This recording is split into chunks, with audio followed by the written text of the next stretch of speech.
L'enseignement a été pour Cécile Chabot une véritable vocation. Et depuis plusieurs années maintenant, elle est professeure de français en collège, en région parisienne d'abord et à Paris maintenant.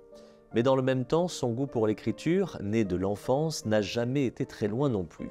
Et de fait, en 2021, conciliant ces deux passions, l'enseignement et l'écriture, elle publie Prof.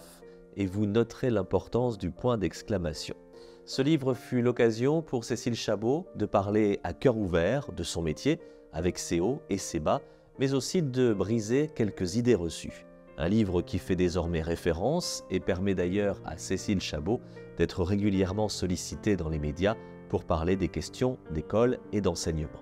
Ce livre, Prof, c'était aussi l'occasion de relever un défi et de se jeter dans le grand bain de l'écriture. Pari réussi donc, et depuis, Cécile Chabot a d'autres livres à son actif, mais dans un registre différent, racontant de façon romancée le destin hors norme de personnages que la mémoire collective a oubliés. Effectivement, à ses heures perdues, Cécile Chabot n'aime rien tant que se plonger dans les vieux journaux, les documents anciens qui peuvent être source d'un projet littéraire, d'une biographie romancée.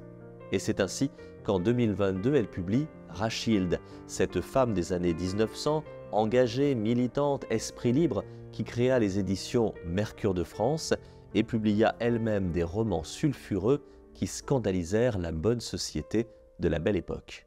De cette femme, célèbre en son temps, ne restait aucun souvenir. Cécile Chabot de réparer cet oubli en lui consacrant un livre sous la plume romanesque donc. Même exercice l'année suivante avec un autre personnage oublié de l'histoire, Georges Despots, qui en 1945, à son retour des camps, fut jugé pour trahison. Était-il réellement collabo ou résistant? Le livre, Indigne, publié en 2023, fit aussi grand bruit.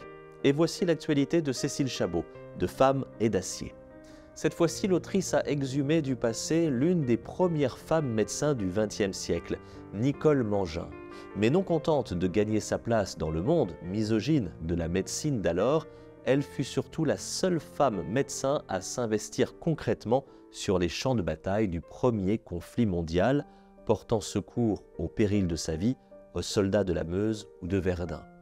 Usant habilement de la plume romanesque pour combler les silences de la réalité, racontant avec pudeur et sensibilité le destin de cette femme en avance sur son temps, mais terriblement malheureuse, Cécile Chabot nous offre un livre abouti, très réussi.